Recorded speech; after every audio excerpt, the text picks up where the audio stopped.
What are the lessons from early PLA naval amphibious campaigns, and how do those lessons influence current naval planning?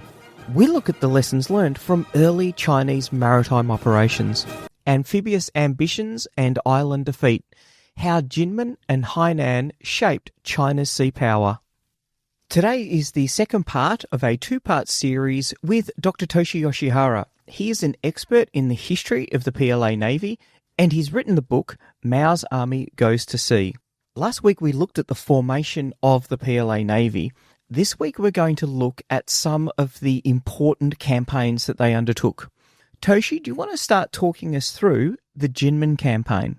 Yeah, so the geographic location of Jinmen. So, Jinmen is basically a relatively small offshore island, a couple of kilometers essentially off the coast of mainland China. You can literally see Jinmen. If you're standing on mainland shores, you can see Jinmen from across the waters. And by the way, Jinmen is still in the hands of the Republic of China or Taiwan. And so the logic of invading Jinmen was that the communists would take Xiamen first, which is the island metropolis adjacent to Jinmen's west. And then they would sequentially take Xiamen and then take Jinmen, and then use Jinmen in many ways as a launch pad to conduct the cross-Strait invasion of Taiwan. Jinmen's importance is not the territory itself, but that would become the stepping stone towards the larger objective of finally ending the Chinese Civil War and defeating Chiang Kai-shek on Taiwan. So the Jinmen campaign began in October of 1949 and was led by the 3rd Field Army. And it's an important case study because it was a disastrous failure. Now, you can't understand the Jinmen campaign without looking at the Xiamen campaign that preceded it. So as I mentioned, it was a sequential plan: take Xiamen, take Jinmen, and then go across the strait to take Taiwan. So in taking Xiamen, which was a successful campaign, the communists actually lost quite a bit of ships. Now, as I mentioned, the communist shipping were based on conscription of local boatmen, fishermen, and so forth. So wooden-hulled fishing boats that were non-motorized, largely, navigated by sail, powered by sail, by wind power. And so when they tried to take Xiamen, these were not military-grade vessels, so there were a lot of sinkings. And the horrors of taking Xiamen, even though the campaign was successful, scared a bunch of the civilian boatmen who were involved in that campaign. And so when the communists turned to Jinmen and said, all right, we're going to Jinmen next, many of the civilians who were told that they were going to have to do it again got really scared, understandably so. And many of them actually fled the area. And, many of them actually scuttled their own boats in order to prevent to have to see the horrors of war again. And so the communists, even before they started the planning and the execution of the Jinmen campaign, already had a major shortage of shipping. And in fact, what they ended up doing was conscripting boatmen from outside of the area. They had run out of ships from the local towns and the villages along the coast. They had to move further north and further south to find other civilians who could be conscripted to conduct the amphibious operation, to take the troops across the waters to land them ashore. And so this major shortage of shipping and the use of other local boatmen who were unfamiliar with the local conditions, what created this sort of potent cocktail for failure. And really the root of the failure of the campaign began with the shortage of shipping that led to bad strategy.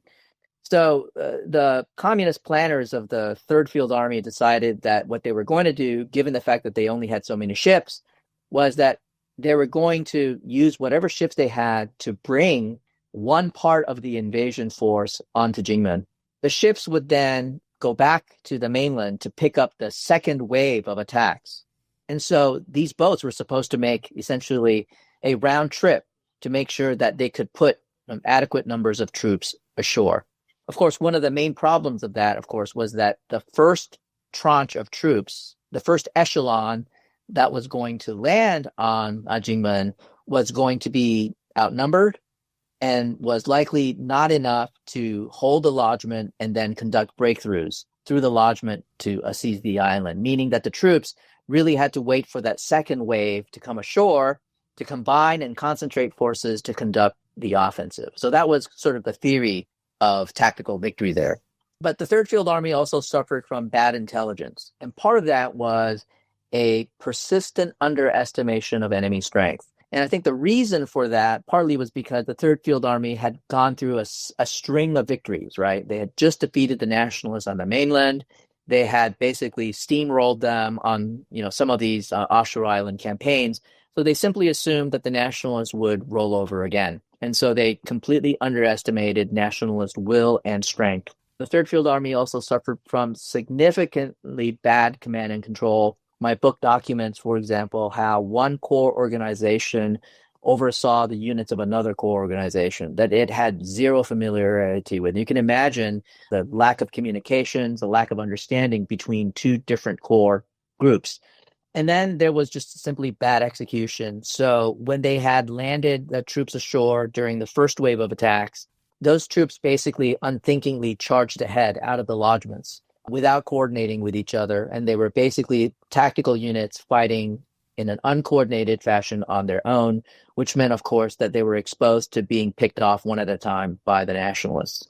And speaking of the Nationalists, the Communists did not expect the powerful resistance that would reside on Jinmen, because Chiang Kai-shek had decided to basically stand his ground, hold the line at Jinmen, and sent a bunch of reinforcements on the island. They sent assets including Sherman tanks that would prove to be tactically devastating for the communists. And I think the most important part of the story is that nature intervened. And nature intervened in a way that exacerbated the lack of understanding of the local conditions by those fishermen that were recruited from outside of the region.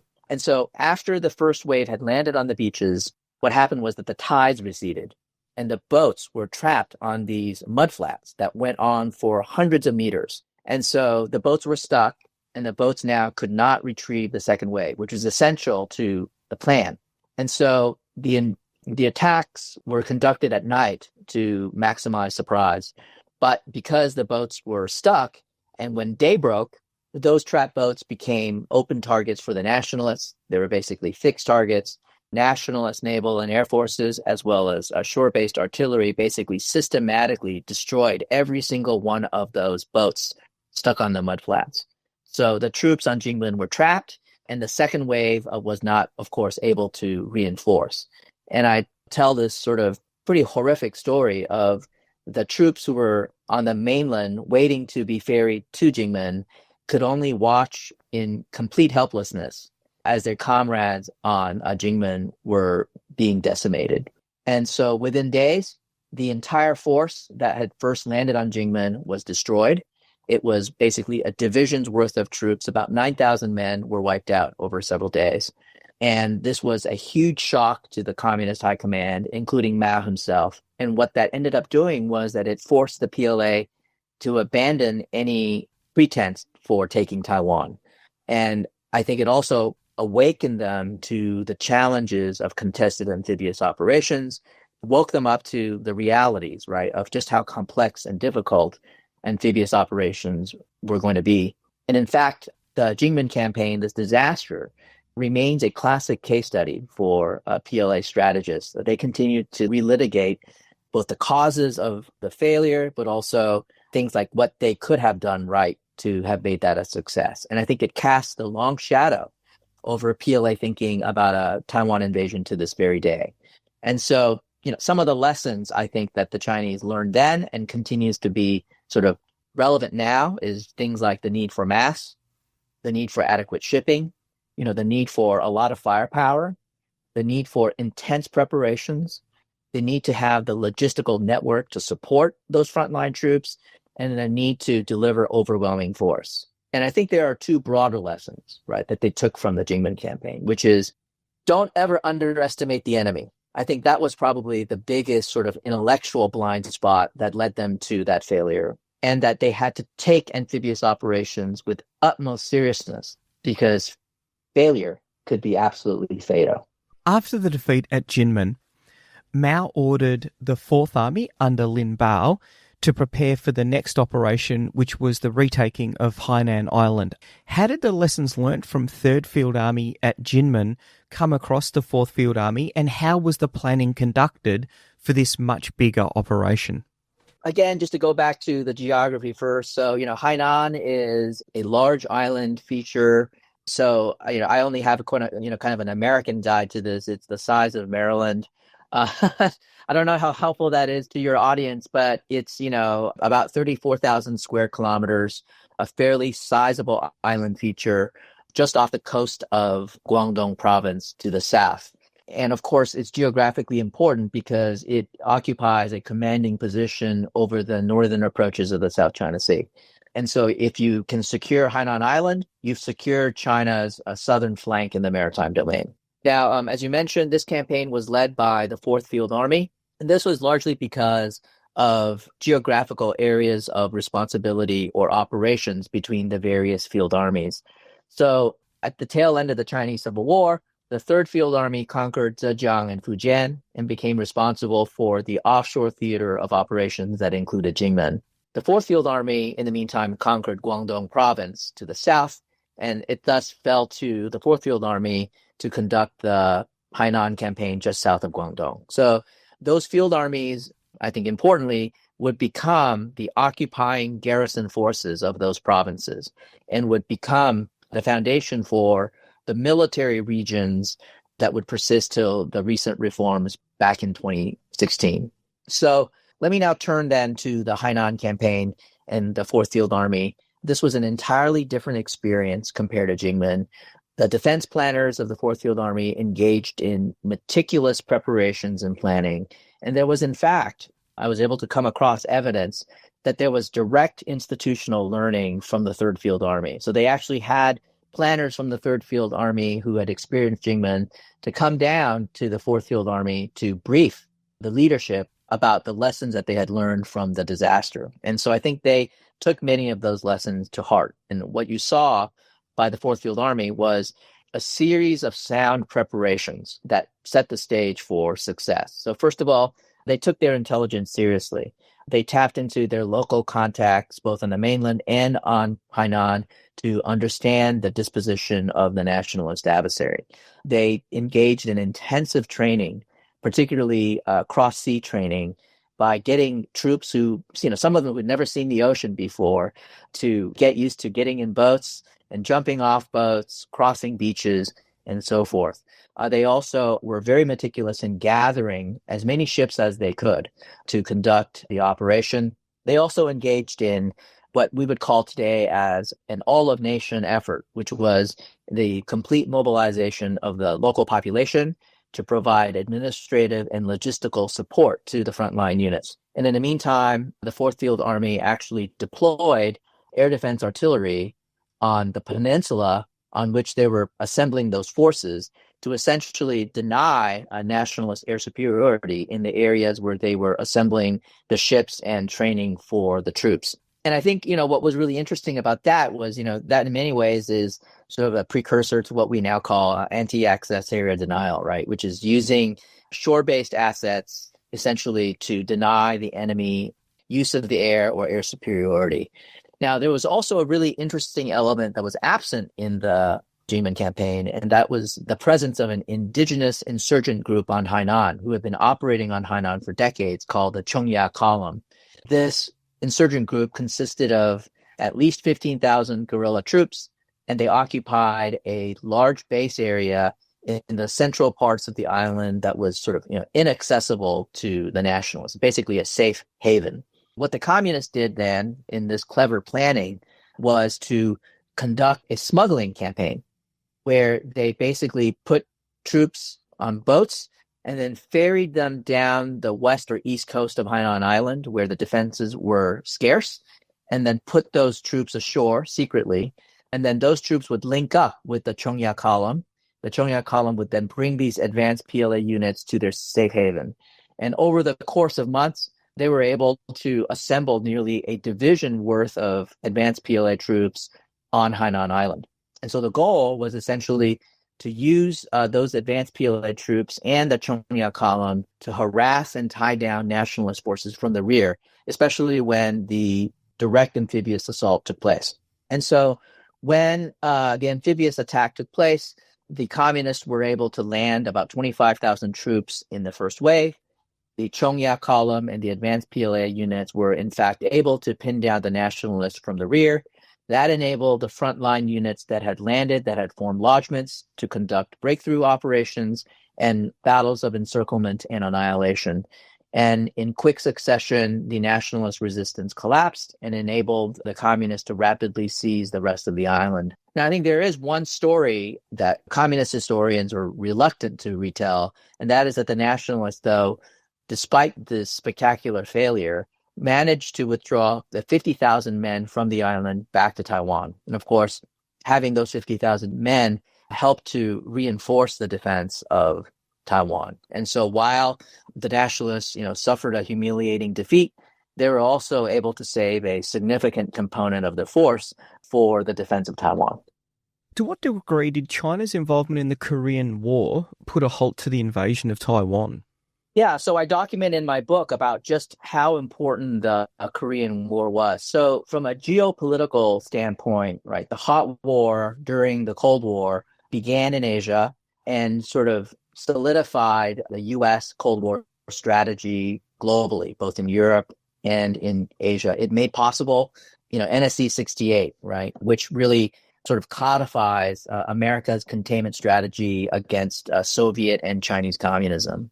And as a result of the North Korean invasion, it very much drew in the United States. President Truman decided to interpose the Seventh Fleet in the Taiwan Strait, and that more or less ended any hopes of the communists to invade Taiwan. So that's one element of it. So geopolitics certainly played a huge role in stopping the communists in their tracks in terms of their plans for Taiwan. But there are also important institutional effects. So with the American intervention on the Korean Peninsula and Mao's decision to intervene to stop the northward advance of the Americans, it was decided that the communists needed to confront a key capability of the U.S. military, and that was air superiority. And so the communist leadership recognized that they needed to divert their resources as much as possible to developing air power to contest American air superiority.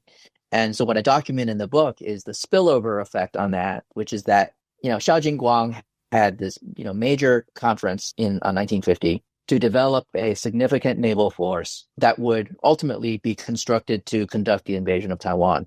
But the top leadership basically came to him, once Mao decided to intervene in Korea, and to tell him that you have to put all of your naval development plans on hold because we need to divert our resources in building air power. And so that more or less also then, the outbreak of the Korean War then also took away the resources that were necessary to continue Xiao Jingguang's ambitious plans to build up the Navy, which of course had a direct impact on China's ability to even consider seriously any sort of invasion plan against Taiwan. But I think what's also interesting institutionally was the Korean War also, in some ways, sowed the seed of inter-service rivalry, because that war essentially biased the resources towards the Air Force against the Navy. And that in part explains, I think, part of the inter-service distrust between the two services. It in part informed, I think, the Chinese Navy's decision to develop its own naval aviation branch, because because the naval leadership decided that it simply could not trust the Air Force to provide air cover to Chinese surface combatants. So in many ways, the Korean War had a bunch of these sort of knock-on effects from the geopolitical to the institutional that directly impacted Beijing's calculus about the invasion of Taiwan. In those early campaigns, what role did deception play? And does that still pervade the naval thinking and naval doctrine in the PLAN today? Yeah, so I document in the book, in the various naval battles and amphibious operations, an emphasis on surprise and deception. And I think this is partly because it is a part of the communist playbook. So Mao Zedong certainly emphasized, surprise and deception as a method for defeating the superior nationalist and the superior imperial Japanese Navy during the War of Resistance. So part of it is a PLA tradition. Another part of it, of course, was that you use surprise and deception to make up for your qualitatively and material inferiority, because you can use surprise and deception to sort of level the playing field, to gain battlefield initiative that will then give you subsequent advantages. So surprise and deceptions definitely played a role in those early campaigns for understandable reasons. Now, in terms of how it carries over, I do see still in Chinese naval doctrine an emphasis on surprise and deception. Initially, I think it was partly because China still assumed that it was going to be fighting from a position of relative inferiority, particularly vis-a-vis the U.S. Navy. But I also think that it had to do with Chinese strategists' understanding of the character of modern naval warfare, particularly their emphasis on waging missile war, right? So they were going to, in future 21st century naval combat, the Chinese anticipate using massive salvos of long-range precision strike missiles to defeat the adversary. One way to level the playing field is to deliver the first blow, right? So it's the Soviet doctrine of the battle of the first salvo, right? Which is this idea that the side that gets to throw the first punch, that can land that first punch, gains a significant advantage on the battlefield because you seize the initiative and you also do significant damage to the enemy early on. So it seems to me that it's partly a PLA tradition, but it's also the requirements, the necessities of waging modern naval war with missiles that will continue to reinforce this idea that surprise and deception will pay dividends on the battlefield. Given that there was very little equipment in the early days, you've talked a lot about the heavy reliance on using civilian ships for their littoral operations. How has this developed within the Chinese Navy to today? As I mentioned early on, this great comfort with civil military fusion, I think traces its origins to the founding of the Chinese Navy, both out of necessity, right, because they had no choice but to employ civilian assets because they didn't have the military assets to do so, but also a deeply embedded tradition that goes all the way back to Mao Zedong's concept of people's war, right, which is this: to defeat the superior adversary, you need to be able to mobilize all of society, all of nation, all elements of national power to fight against the adversary. And that meant mobilizing the civilian population. So I think it was a combination of necessity and operational warfighting tradition embedded in the PLA that combined, I think, to make it possible for the early Chinese naval leaders to be open-minded to incorporating and integrating civilian assets. And I think in many ways, what seems new to Western observers in particular, right, when we're talking about gray zone tactics, salami slicing, China's aggressive use of its Coast Guard and its maritime militia, those may seem new to us as Western observers, but they're absolutely not new to the Chinese, right? If you read this history, this is how they got their start: a willingness to use civilian assets for strategic and military purposes.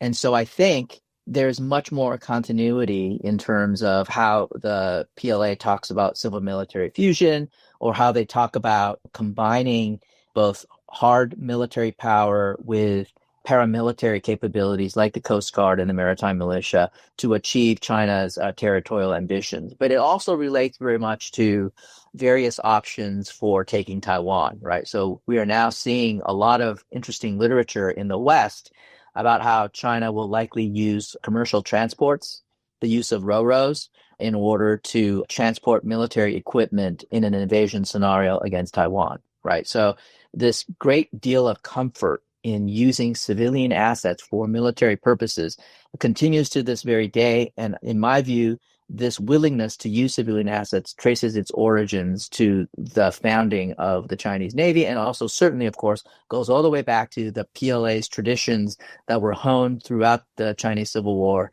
from the 1920s, 30s through the 1940s. In the book, you mentioned the political commissars. What role do they play within the Navy, and does that complicate decision making in C2?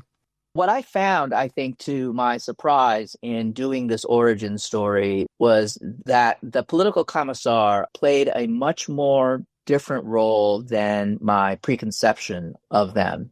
What I document in the book was that the political commissars, particularly at the tactical unit level, were actually deeply involved in warfighting. One of the great statistics that I think talks to this point is casualty rates. And when you look at the casualty rates of those involved in amphibious operations, PLA political commissars suffered horrendous casualty rates at rates that were really surprising to me. And this, again, goes back to PLA's own traditions and its own way of warfare, when it comes to the use of political commissars. There's a deeply embedded belief within the PLA that the way that you generate loyalty, the way that you generate esprit de corps, the way that you generate unity of effort, the way that you generate a fighting spirit is through example. And so our image of the political commissar in the West typically is political commissars sort of leading from the rear, right? Shouting slogans, writing politically correct messages to get the troops to be, loyal to the party. Some of that is certainly true, but there's a big component of the PLA that believes that the way that you can generate fighting power is for the political commissars to act alongside their subordinates and their colleagues. And so they become integral to the operational warfighting aspects of any campaign. And that's why you see many of them suffering significant casualties. In the case of the Jinmen campaign, for example, the communists resist almost literally to the last man. And that was in part motivated by the willingness to sacrifice among the political commissars. They were willing to, through example, right, get the troops to make huge sacrifices. So I think, part of what helped me to better understand the political commissar system was to look at how they actually operated on the battlefield. And I think what it also revealed to me in studying the political commissar system, especially during this period, was a kind of an analytic blind spot or an analytic bias on the part of Western observers, right? Which is, I think we tend to have a stereotype of the political commissar as simply someone who sort of toes the party line, leads from the rear, and that because it's a dual command system or dual command structure, that it creates all sorts of duplication of effort or inefficiencies that is, at odds with the, what you might call the Western way of war. And I think it also shows an analytic bias, which is that we tend to project our assumptions about the political commissar system based on our understanding of the Soviet Union. So we're projecting the Soviet Union's practices onto the PLA. And so in studying this early history, I think helped me to kind of overcome some of those, to realize, but then to overcome some of those analytic biases. And I think if you read the Chinese literature and the Chinese history on the political commissar system, certainly there's a hagiographical element to it, right? But I think there is a lot of truth to this idea that they can credit a lot of their operational and tactical successes to the political commissar system itself. I think another way of thinking about this is, instead of, if we fast forward to the 21st century, I think what's important for analysts, I think in the West, is to, instead of thinking about the political commissar system as an impediment, as a fundamental impediment to operational efficacy, is to actually think about how the PLA would make the political commissar system work in a 21st century context. And I think, again, they have a lot of history, including this history that I document, that suggests that the political commissar system were in fact, and the political commissars were in fact, essential to their operational success. So the PLA Navy, it's evolved from a brownwater navy to have a much greater ambitions today. How do you think the foundation story, the lessons learned from those early campaigns, how do you think that translates to how they're going to operate today? Yeah, so I think there are several ways of thinking about the relevance, or perhaps the lack thereof, of this origin story to the future of the Chinese Navy. And as you've indicated, the Chinese Navy now looks nothing like the Chinese Navy of even 10, 15 years ago, right? I mean, frankly, most of the Navy, the modern Navy that we see today, didn't even exist 10, 15 years ago. I mean, that's how quickly the Chinese Navy has developed. And it is clearly developing the force structure for blue water missions, for expeditionary operations, for power projection beyond the first island chain, beyond the Western Pacific, right? So what we're seeing in terms of the force structure is an increasingly balanced Navy, right? Starting with the carriers, the cruisers, the frigates, various high-end air defense destroyers, a growing class of combat logistics ships, and also a modest but growing class of amphibious assault ships. And so what you are seeing is essentially the beginnings of a balanced fleet capable of conducting expeditionary operations. And it is, I think, arguably the second most capable expeditionary fleet, second only to the United States.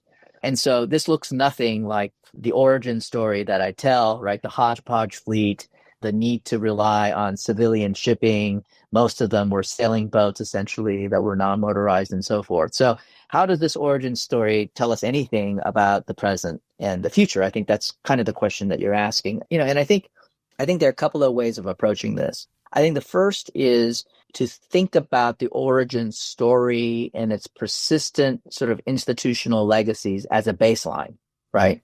So the question there is, what does that baseline do as an institutional impediment to China's quest for becoming a blue water Navy, right? Or, to put it another way, how far does the Chinese Navy need to depart from this institutional baseline in order to become what the West would consider a true blue water Navy, right? And so you could see it as a baseline and potentially as an institutional obstacle to the Chinese Navy's longer term goals and ambitions. I think that's certainly one way of looking at it. I think another way of looking at it, and I think I'm much more sympathetic to sort of this particular viewpoint, is to say this is part of the Chinese Navy's institutional DNA, and that it will carry this DNA to one extent or another, and that this will likely influence the way the Chinese Navy conceives of power projection. So it's not that this origin story can be seen as an obstacle, as a barrier, but it simply shapes the way the Chinese leadership conceives of sea power, naval power, and power projection operations far from the homeland. So instead of saying that this is an impediment or that this might, in the extreme, lead to failure in the Chinese naval project, is to say that this origin story will create a kind of a different form of naval power, right? That it will express them in different ways, in ways that Western analysts are typically unaccustomed to. So one example that I like to give is there is this deeply embedded preference to rely on land assets to control events at sea. So that, if you go back to the current force structure, China's reliance on land-based anti-ship ballistic missiles, for example, right? China's reliance on shore-based aircraft to directly influence events at sea. It's called in PLA lexicon, using the land to control the sea, right? And this idea actually, as I document in the book, goes all the way back to the early 1950s when Commander Xiao Jingguang said something very similar, right? His metaphor was that the Chinese mainland was like a giant aircraft carrier from which China could project power to influence events at sea. And that in turn led to a force structure development focused on shore-based firepower. That's shore-based aircraft, shore-based artillery, submarines, and fast attack craft that hugged the Chinese coast. And so you can imagine in the future, how that might be translated in future operational concepts. So, for example, China may actually sort of transplant that idea of using the land to control the sea in extra theater operations.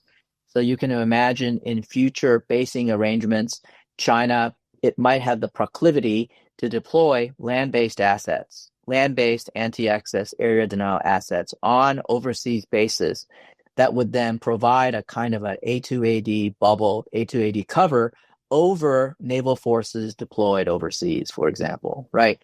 Is that the best way to project power? Maybe not, but that might be the way that the Chinese Navy, the Chinese military leadership conceives of power projection, right? So there is no wrong or right answer in my view. I think it's just that we should expect that, if you buy my hypothesis that this origin story is really important, then we should expect that the Chinese Navy will behave and think about power projections in a way that's quite different from the West, and that it behooves us as observers to anticipate what those differences might be.